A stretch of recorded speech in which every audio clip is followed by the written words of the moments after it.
Bismillahirrahmanirrahim.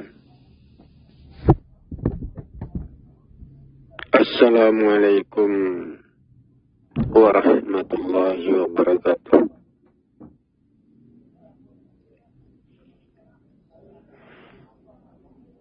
Alhamdulillah. Alhamdulillahi rabbil alamin. Wassalatu wassalamu ala asrafil anbiya wal mursalin Sayyidana Muhammadin wa ala alihi wa ashabihi rasulillahi ajma'in, amma ba'du.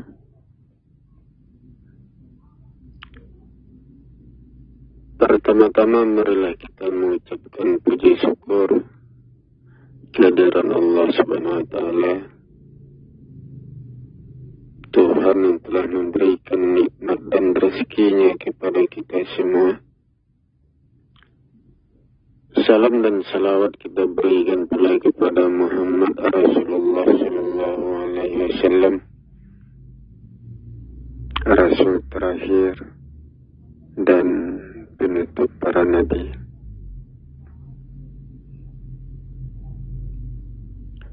Saudara-saudara kaum muslimin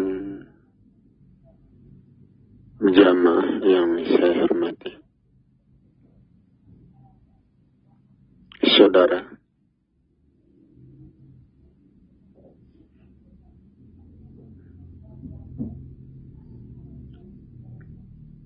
Allah adalah kebenaran, di mana dengan kebenaran itu manusia diperjalankan. Ya. Dengan kebenaran itu langit dan bumi tumbuh, tercipta, terbentuk. Ya.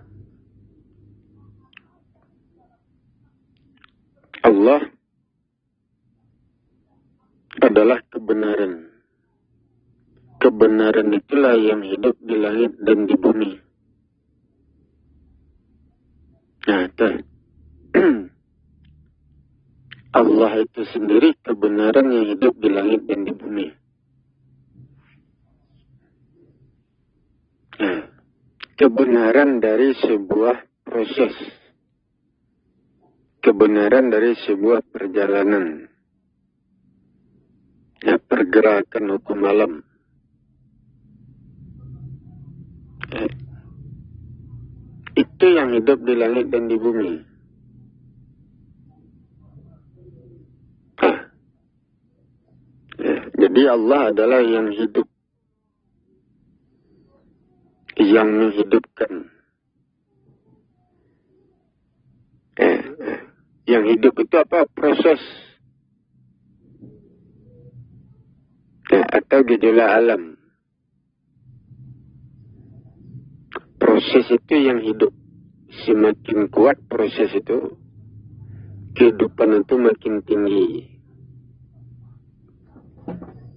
Dengan itu manusia dihidupkan. Kalau proses itu menurun, maka manusia mati. Allah yang mematikan.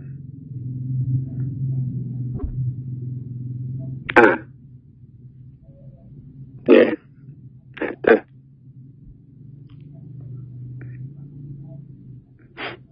Proses itulah yang hidup, yang bekerja. Proses itulah yang naik turun. Proses itulah yang jalannya itu lurus.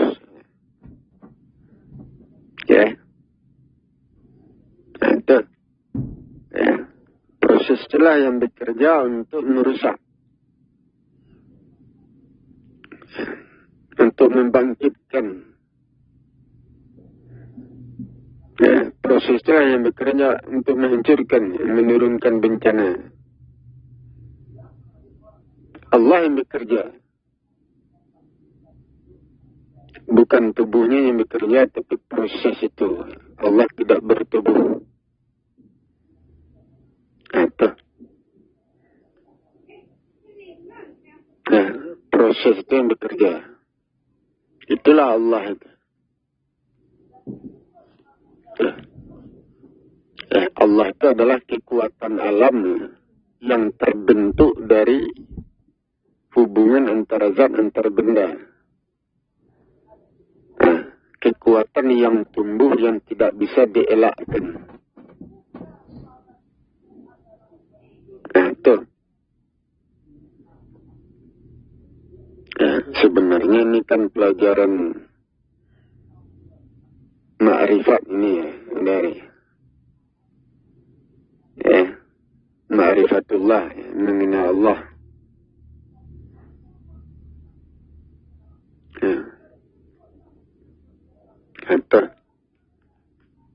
Jadi Allah yang hidup, Allah tidak bertubuh. Tidak ada tubuhnya.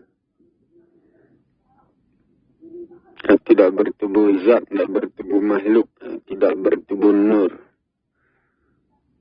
Jadi yang hidup itu apa?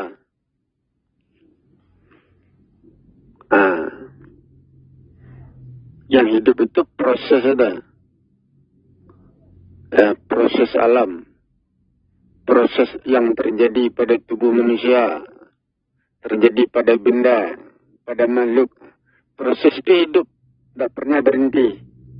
Proses untuk membangun, untuk meluruskan, untuk menghancurkan, untuk mengembangbiakkan, macam-macam proses.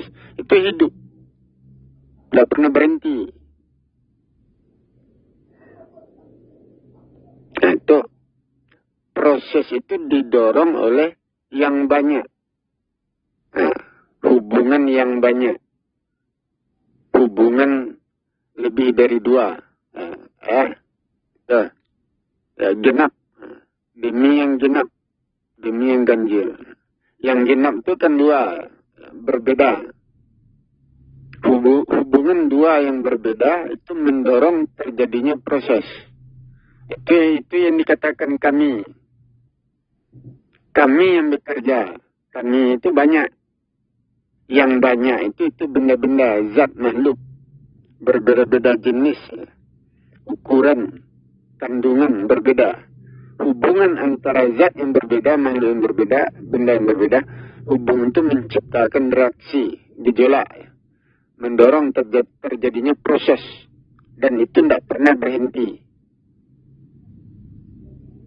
Proses itu tidak pernah berhenti.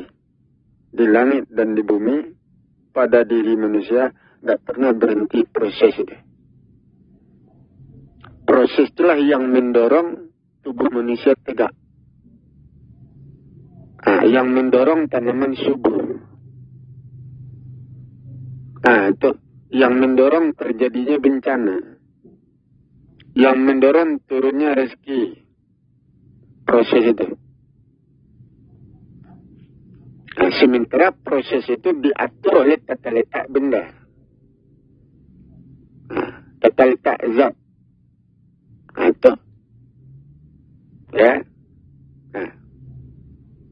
Ada proses yang kuat, ada proses yang lemah. Proses itu lemah karena tata letak benda itu tidak teratur. Syarat-syaratnya belum terpenuhi. Belum cukup. Itu proses lemah. Tapi kalau syarat-syaratnya terpenuhi, lengkap, itu proses yang tumbuh di situ tinggi.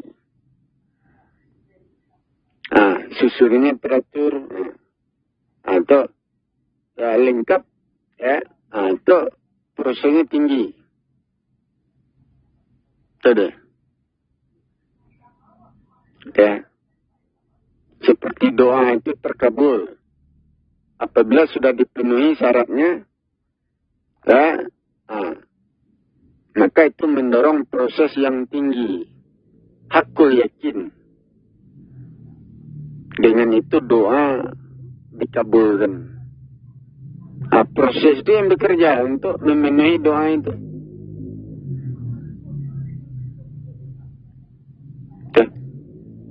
Tetapi kalau syaratnya belum dipenuhi, belum lengkap, proses itu lemah. Tidak punya kemampuan untuk mengabulkan doa, untuk memenuhi doa itu.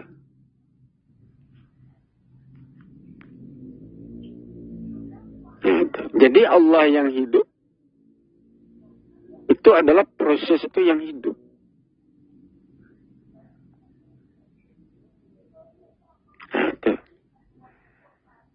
Ya, kenapa itu? Proses yang terjadi pada tubuh manusia, yang terjadi pada makhluk, yang terjadi pada langit dan bumi. Proses itu hidup, tidak pernah berhenti, tidak pernah mati, tidak pernah tidur. Itu, ya, proses itu terus terjadi. Ya, itu didorong oleh perbedaan. Ya, zat itu berbeda-beda. Benda itu berbeda-beda. Makhluk berbeda-beda. Segala sesuatu yang ada di langit dan di bumi itu berbeda. Berbeda jenis. Berbeda bentuk. Berbeda ukuran. Berbeda kandungan. Berbeda tata letak. Berbeda kecepatan. Itu. Ya, berbeda gerak-geri. Perbedaan itu menimbulkan gejolak. Menimbulkan proses, menciptakan proses alam yang tidak pernah berhenti.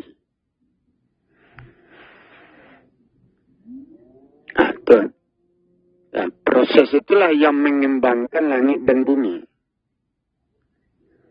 Proses itulah yang memanaskan tubuh, memanaskan langit dan bumi.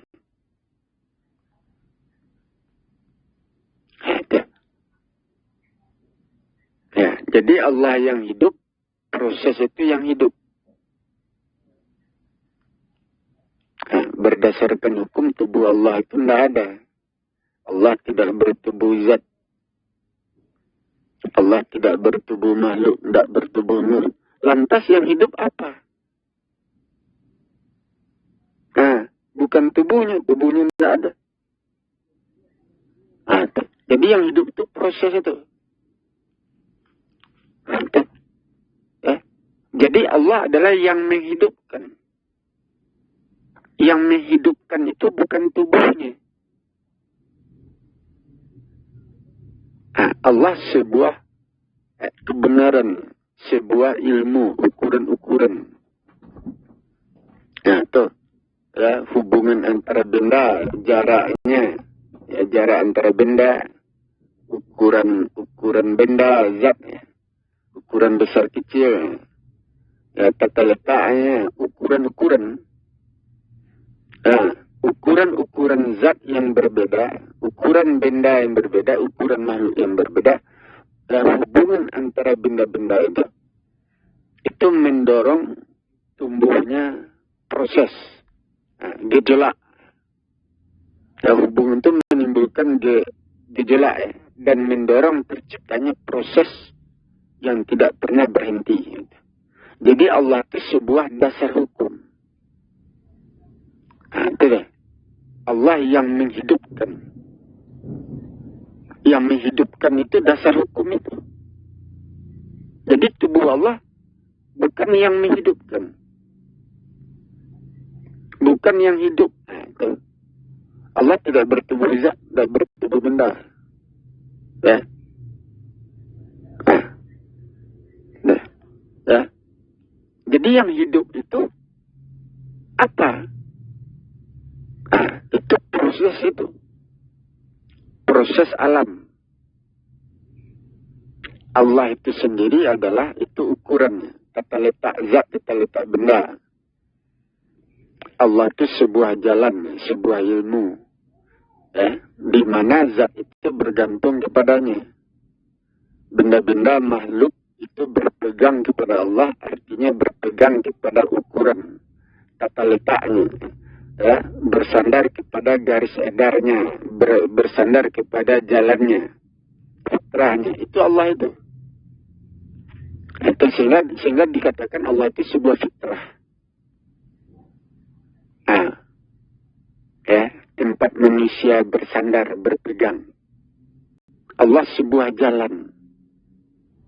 Ya, manusia berjalan di atas dirinya. Artinya berjalan di atas hukum, ukuran, ketentuan. Allah itu adalah ukuran-ukuran, aturan-aturan. Atau dikatakan hukum yang mengadili. Nah, zat berpegang di sana. Allah itu sebuah ilmu. Ilmu dipakai untuk mengatur, untuk membangun, untuk mengadili, untuk membagi-bagi. Itu macam-macam. Jadi Allah itu fisiknya tiada, tubuhnya tidak ada. Itu sama artinya Allah tiada.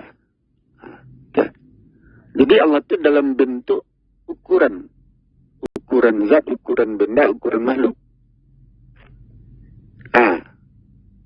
Hubungan antara zat benda yang memiliki ukuran yang berbeda, hubungan itu menimbulkan gejolak reaksi, mendorong terciptanya proses. Proses itu membangun kekuatan alam yang berkuasa.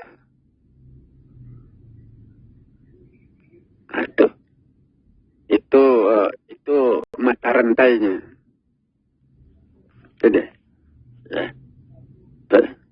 Jadi Allah itu yang mendorong terjadinya sesuatu.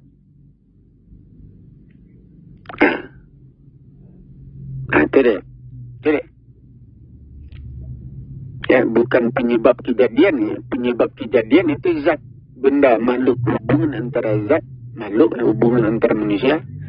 Itu penyebab terjadinya sesuatu.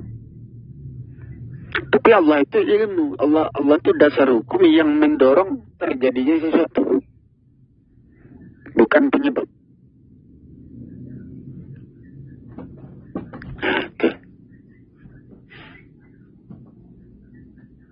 Akan nampak. Ya. Kalau saya turun di langgang ini, entah mengerti manusia entah tidak.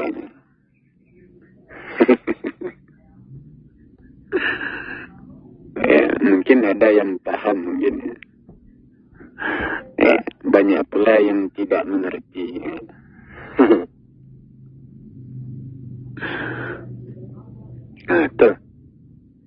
Ya. Jadi Allah itu tiada fisiknya, tiada tubuhnya. Ya, Allah itu sebuah kebenaran dari zat, kehidupan zat, kehidupan makhluk. Jadi manusia itu dikendalikan oleh kekuatan yang tumbuh dari zat, dari alam. Hubungan antara benda, antara makhluk di langit dan di bumi. Ya, manusia dikendalikan oleh hubungan itu. Hubungan itu mengendalikan zat itu sendiri. Ya. Hubungan zat, hubungan beberapa zat, hubungan beberapa benda, hubungan antara manusia, hubungan segala sesuatu yang seluas langit dan bumi, hubungan mengendalikan manusia itu sendiri. Hubungan itu mengendalikan, menguasai pergerakan manusia itu sendiri. Jadi Allah menguasai, Allah mengendalikan pergerakan manusia. Itu hubungan itu yang menguasai, mengendalikan itu. Itu sebabnya kita berhati-hati dalam berhubungan. Karena hubungan itu mempengaruhi pergerakan kita, mempengaruhi langkah kita, mempengaruhi tujuan kita. Itu mempengaruhi. Nah, itu berhati-hati. Ada. Nah, kan nampak. Allah yang hidup. Yang hidup itu bukan tubuhnya.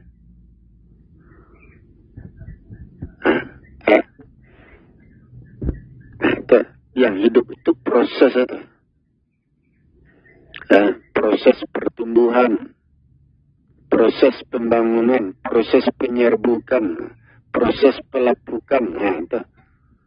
Proses pembekuan, itu macam-macam proses. Itu yang hidup di langit dan di bumi, yang hidup pada diri manusia. Itu yang hidup.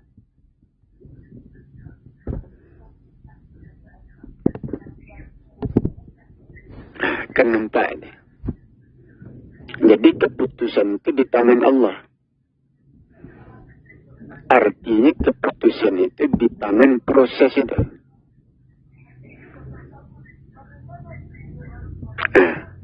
Apakah proses itu kuat atau prosesnya rendah? Nah itu. Kalau prosesnya kuat tentu mendorong. Kun fayakun itu terjadi. Kalau prosesnya lemah, itu tidak mendorong. Kun fayakun itu tidak terjadi.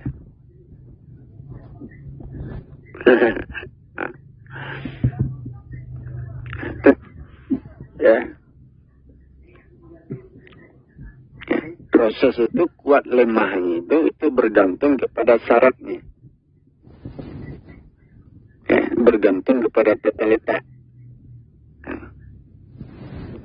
Terpenuhi syaratnya, itu proses itu tinggi. Tidak terpenuhi syaratnya, proses lemah. Kalau tata letaknya tepat, itu prosesnya tinggi, mendorong. Tapi kalau tata letaknya salah, tidak tepat, itu prosesnya lemah, tidak mendorong. Contohnya Indonesia berada di garis khatulistiwa, garis edar matahari. Matahari ada di atas kepala.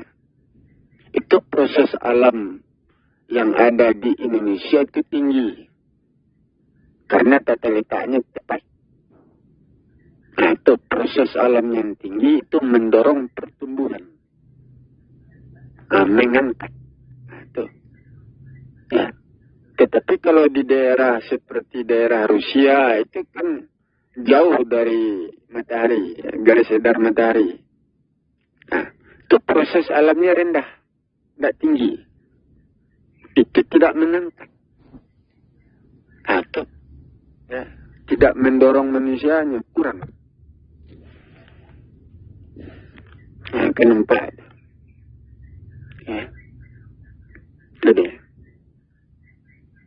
Jadi manusia sempurna itu terciptanya di mana? Terbentuknya di mana? Nah, itu di daerah garis khatulistiwa.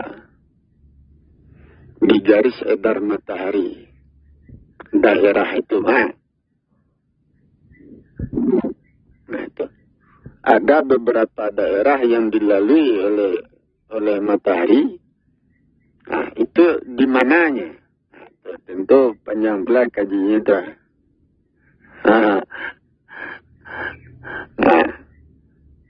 itu benua itu luas. Daerah benua itu daerahnya luas. Itu proses alamnya rendah. Benua itu kan satu pulau besar. Itu proses alamnya rendah. Sementara Indonesia terdiri dari pulau-pulau. Hubungan antara pulau-pulau, 5 pulau besar, itu menciptakan gejolak alam yang tinggi. Proses alamnya tinggi. Nah, itu mendorong, mengangkat ini. Hakul yakin, itu diangkatnya. Nah, itu sehingga saya mengatakan, orang yang derajatnya tertinggi, itu ada di Indonesia. Atau manusia yang tertinggi derajatnya itu orang Indonesia. Kalau dibandingkan dengan Arab itu benua.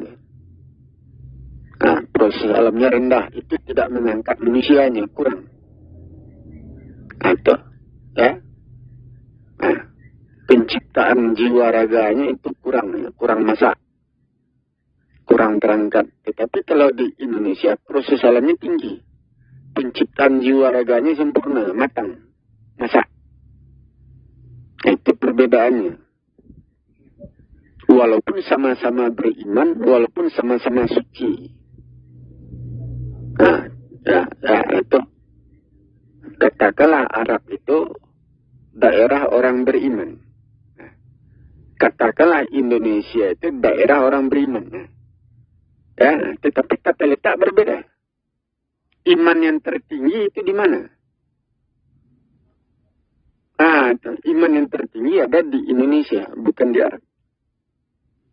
Aku yakin itu dipegang oleh orang Indonesia. Kun fayakun. Terjadi. Itu dari Indonesia itu. Apabila Allah berkata kun, maka terjadilah ia. Itu terjadinya di mana? Di Indonesia. Itu pertamanya.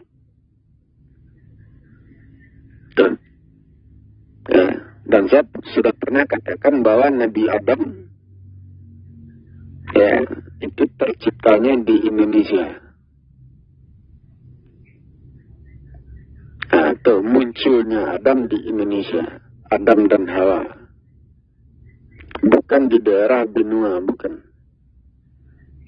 Tapi di daerah pulau. Dan itu di Indonesia. Jadi Allah yang hidup, Allah yang menghidupkan. Yang hidup itu apa? Proses. Allah tiada bertubuh. Tubuh Allah tidak ada. Yang ada itu langit dan bumi bersama manusia, itu yang ada. Fisik langit dan bumi. Langit dan bumi ini kan ada ini. Fisiknya ada. Bendanya ada. Sedangkan Allah itu fisiknya tiada. Itu bukan gaib. Bukan. Tubuh Allah itu tiada. Bukan gaib. Kalau dikatakan gaib itu masih ada itu namanya itu. Kalau tubuh Allah dikatakan gaib itu masih ada itu. Ini tubuhnya tiada. Tuh, yang ada itu fisik langit dan bumi. Jadi Allah dalam bentuk apa? Allah dalam bentuk kekuatan alam, proses alam, ukuran-ukuran, kebenaran. Sehingga Al-Quran mengatakan perbuatan Allah itu menurut manusia. Sebenarnya perbuatan Allah perbuatan hukum. Itu menurut manusia. Aku uji manusia sesuai dengan keadaan dan kemampuannya. Aku uji manusia menurut kemampuannya. Bukan menurut kehendak Tuhan. Kehendak Allah bukan. Tapi menurut kemampuan manusia. Itu dia.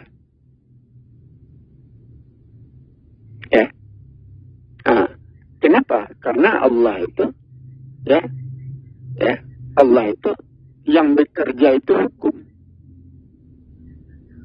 Kehendak Allah adalah kehendak hukum. Bukan kehendak dari tubuhnya. Apabila kehendak Allah adalah kehendak hukum, maka pekerjaannya itu berdasarkan tata letak benda. Berdasarkan kemampuan manusia. Berdasarkan lingkungan. Berdasarkan itu dia bekerja.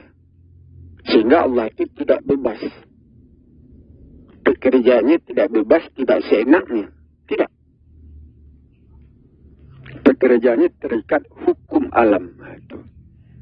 Nah, itu harus dipahami itu oleh orang-orang yang mempelajari ma'rifatullah ya. Mempelajari tarikat ini.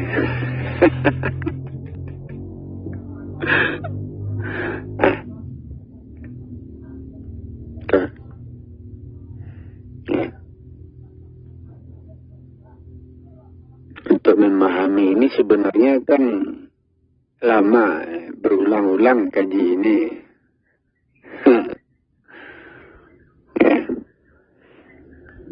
Kalau orang sudah terbiasa mengaji, tentu mudah bagi dia memahami. Kalau orang baru tentu sulit ini. Nah,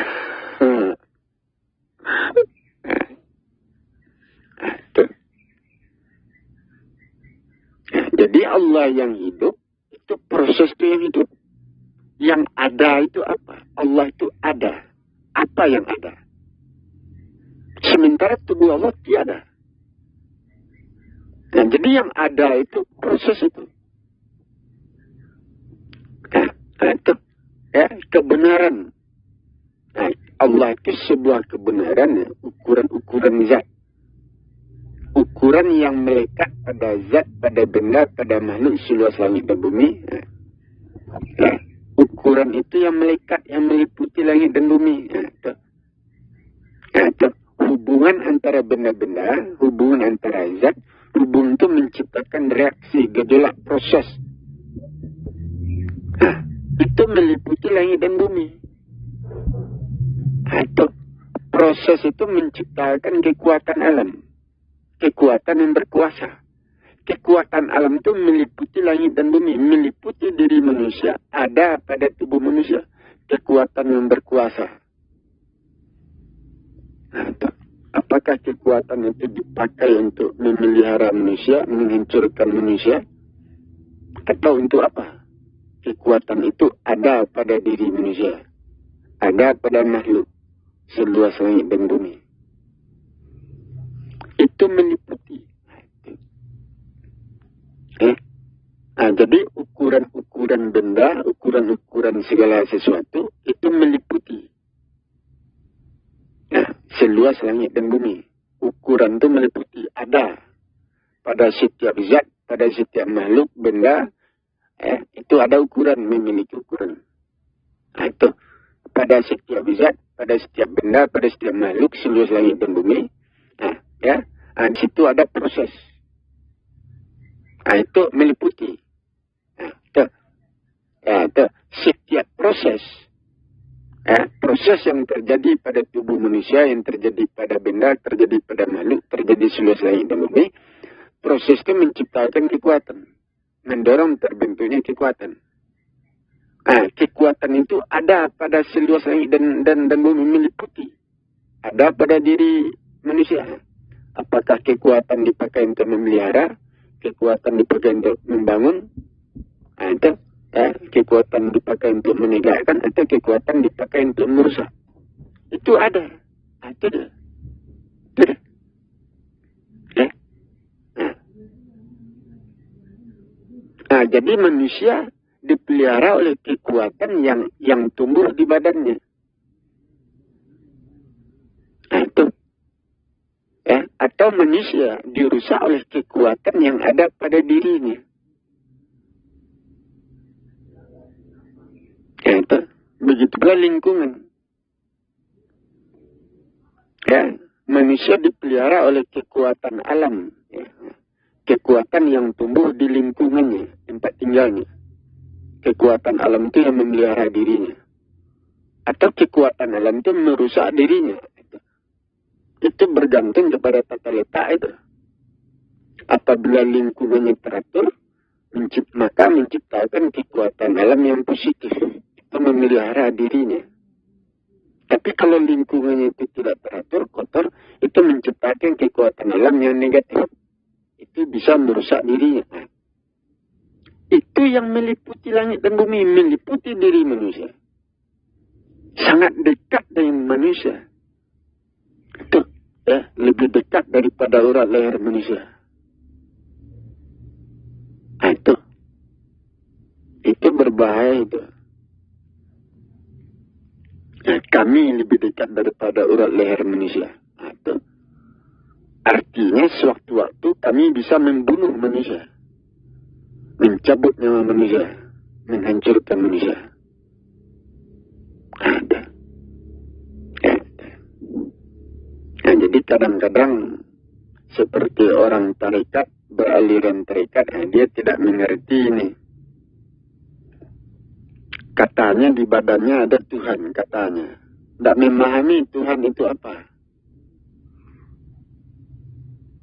Atau Tuhan itu sebuah kekuatan yang berkuasa.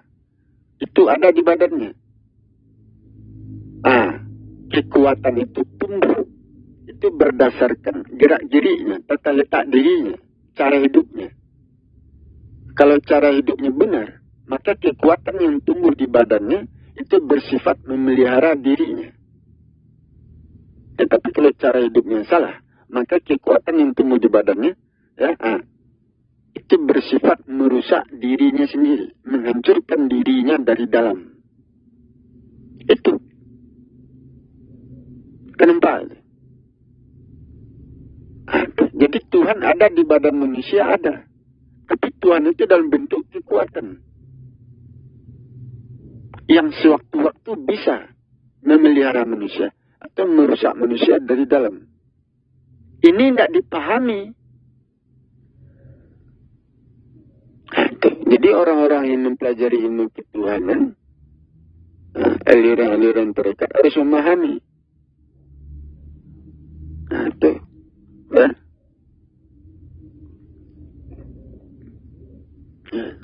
Jadi apabila kita mengatakan Tuhan ada di badan kita, itu kita belum selamat, itu belum tentu selamat. Benar. Belum tentu masuk surga itu.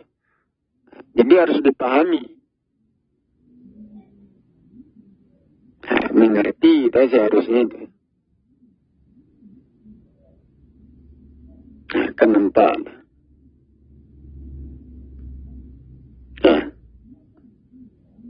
Jadi orang-orang yang mempelajari ma'rifatullah, aliran tarekat, itu belum sampai ke sini. Belum sampai. Tuh. Ya.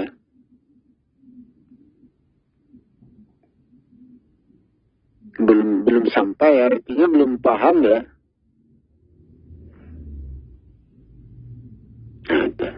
Ya. Nah, jadi kalau kita di dalam proses itu ada dua. Proses untuk membangun atau proses untuk merusak. Begitu pula dalam tarekat. Ya. Nah, di situ kita bisa mendapatkan ilmu. Nah, apakah itu ilmu putih, disebut ilmu putih, ataukah disebut ilmu hitam? Itu dapat itu. Karena proses yang terjadi di dalam bertarekat, proses itu membangun kekuatan. Kekuatan positif atau kekuatan negatif. Ya. Membangun ilmu putih atau membangun ilmu hitam. Di dalam tarekat itu dapat itu. Tapi selamatnya diri kita di mana? Kita dijamin masuk surga. Itu dengan apa dijamin? Ya. Dengan tarekat itu dapat semuanya.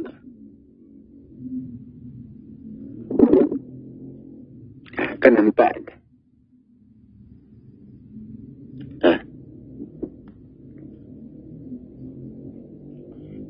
Jadi itu yang harus dipahami.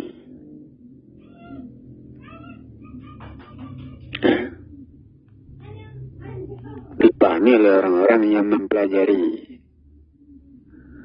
tentang ketuhanan, mempelajari ilmu-ilmu, kepandaian, kesaktian. Tentu harus memahami proses itu. Karena proses itu berlanjut, tidak berhenti. Proses itu berlanjut sampai kepada hari keputusan. Itu. Proses itu bersifat dua. Proses itu bersifat merusak, juga bersifat memperkuat. Itu. Tergantung jalan yang kita ikuti, tarekat yang kita ikuti.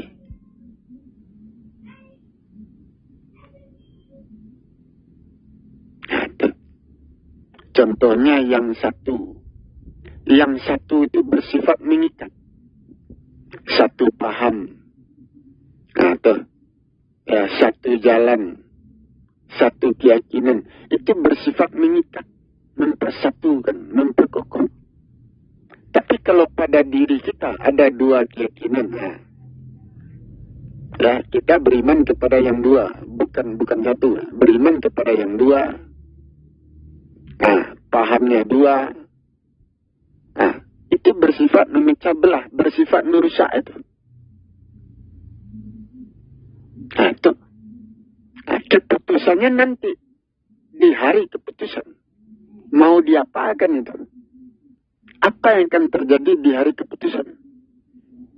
Apakah diri kita selamat, ataukah diri kita rusak, terpecah belah? Itu tergantung itu.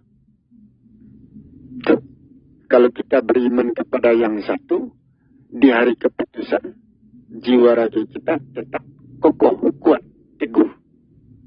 Tapi kalau kita beriman kepada yang dua yang berbeda, di hari keputusan, yang dua itu terbelah, pecah. Jiwa raga kita pecah di hari keputusan. Sekarang belum.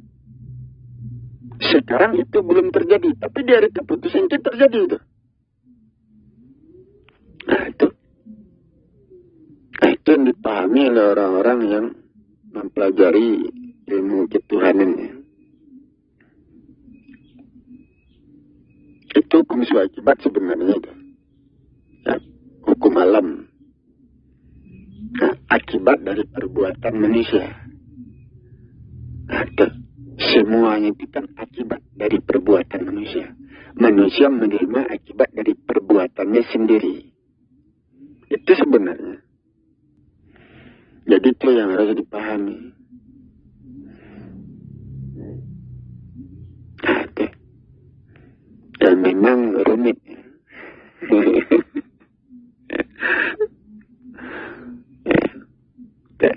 Itu sebabnya kalau saya turun itu orang-orang yang berpahamkan yang condong mempelajari ketuhanan itu di tangan saya kena ada pemahaman yang dia miliki, pemikiran yang dia miliki di tangan saya hancur itu. Karena saya membawa pengetahuan yang berbeda, ilmu yang berbeda.